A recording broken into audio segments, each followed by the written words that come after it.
பகவான் சூரிய நாராயணரே, தாம் உதிக்க வேண்டிய வேளை நெருங்கிவிட்டது. தம் வரவை அகிலமே எதிர்நோக்கி உள்ளது. அனைவரும் தமது புத்திரரே.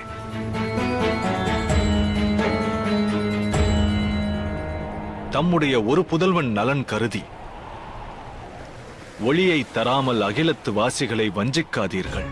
தம்மிடம் மன்றாடி வேண்டுகிறேன் தந்தையே, தயை கூர்ந்து உதித்தருளுங்கள். தமது புதல்வனை வாழ்த்த வாருங்கள்.